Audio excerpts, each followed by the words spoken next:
আসসালামু আলাইকুম, কেমন আছেন আপনারা সবাই? চলে এলাম নতুন একটি ব্লগ নিয়ে। কিছু শুকনা বাজার করা হয়েছিল, ময়দা, আটা, 2টা শ্যামার প্যাকেট আর কিছু ম্যাগি মশলা, সব কিছু নিয়ে গুছিয়ে রাখছি। এটা আগের দিনের রাত্রে নিয়ে আসা আর কি। তো সকালে উঠে আমি এখানে পরোটার জন্য ডো করে নিচ্ছি। আর যেহেতু স্কুল এখন বন্ধ, পরীক্ষা তো শেষ, প্রায় অনেকেরই তো পরীক্ষা শেষ, বিভিন্ন স্কুলে তো পরীক্ষা শেষ। তো এখন ভাবলাম সকাল টাইমটা তো যেহেতু একটু সময় আছে, এখন মানে পরোটা তৈরি করে নিই। আসলে সকালবেলায় ঝামেলা থাকলে পরোটা রেডি করা যায় না, বাচ্চাদের স্কুল নিয়ে যেহেতু তাড়াহুড়া থাকে। আমি তো তৈরি করতে পারি না পরোটা। তো এখন যেহেতু স্কুল বন্ধ, তো ভাবলাম এখন ছুটির সময় একটু আরাম করে বসে কিছু খাওয়া যাক বা পরোটাটা রেডি করে দেওয়া যাক। এখানে ফুলকপি আর বাঁধাকপির ভাজি আর মুরগির ঝোল, এটা দিয়ে বাচ্চাদেরকে পরোটাটা দিয়ে নিচ্ছি। এই তো সবাই বসে কেমন করে যেন মানে মোবাইল দেখছে, মোবাইলে গেমস খেলছে। মানে এখনকার বাচ্চাদের শুধু এটাই অবস্থা, মোবাইলে গেমস খেলা আর ভিডিও দেখা আর কি।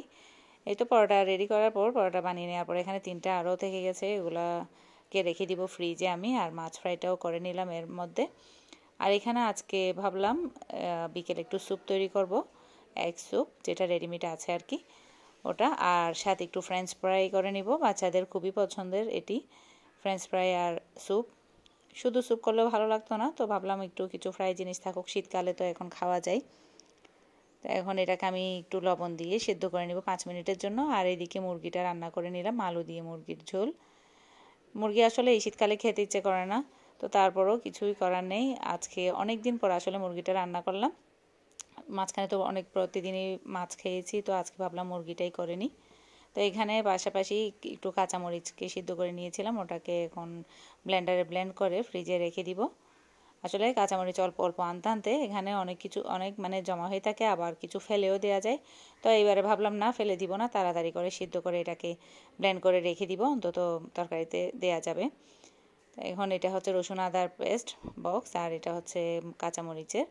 এখন বিকেলে এখানে আমি ফ্রেঞ্চ ফ্রাইয়ের জন্য এই আলুটাকে তো সিদ্ধ করে অনেকক্ষণ পানি ঝরিয়ে নিলাম। আর এখানে শুকনো মরিচ, লবণ, হলুদ সব কিছু দিয়ে, কর্নফ্লাওয়ার দিয়ে ভালো করে মেখে নিয়ে এটাকে আমি ডাবল ফ্রাই করে নিব। প্রথমে একবার ফ্রাই করে নামিয়ে নিব, তারপর আরও একবার ফ্রাই করে নিব যাতে একটু ক্রিস্পি হয় আর কি। আর এই তো পাশে ম্যাগি স্যুপটা রাখা আছে, ওইটাই রেডি করে নিব বাচ্চাদের জন্য। আসলে শীতের বিকেলে স্যুপের বিকল্প কোনো কিছুই নেই, আর সব সময় তো এখন ঠান্ডা অসুখ লেগেই থাকে। তো স্যুপটা রেডি করে দিলে চিকেন স্যুপ হতে পারে বা এগ স্যুপ হতে পারে, যে কোনো স্যুপই আসলে মজা। তো আমি এখানে একটা ডিম দিয়ে করে নিব স্যুপটাকে, এটা বাচ্চারা খুবই খেতে চায়। আর ঠান্ডার জন্য বলতে গেলে গরম গরম স্যুপ খেতে গেলে খুবই ভালো লাগে। তো প্রায় শীতকালে আসলে এটা আমার ঘরে সব সময় থাকে, প্রায় সময় করি। এই তো ডিমটা দিয়ে দিলাম, তারপরে একেবারেই 2 মিনিটেই মানে রেডি হয়ে যায়, পানির মধ্যে স্যুপের ইয়াটা দিয়ে জাস্ট ডিমটা দিয়ে দেয়া। আর এখন এটাকে ডাবল ফ্রাই করার জন্য প্রথমে একবার ফ্রাই করে নিয়ে নিয়েছি, এখন সেকেন্ড টাইম দিয়ে দিচ্ছি আবার তেলের মধ্যে, তারপর এটাকে ফ্রাই করে নিব। এই তো খুবই মজার ছিল, আর বাচ্চারা তো খুবই পছন্দ করেছে স্যুপ আর ফ্রেঞ্চ ফ্রাইস। তো এখন রাত্রে মানে প্রায় রাত 11টার দিকে আর কি আমার ভাই নিয়ে আসলো একটা পিৎজা।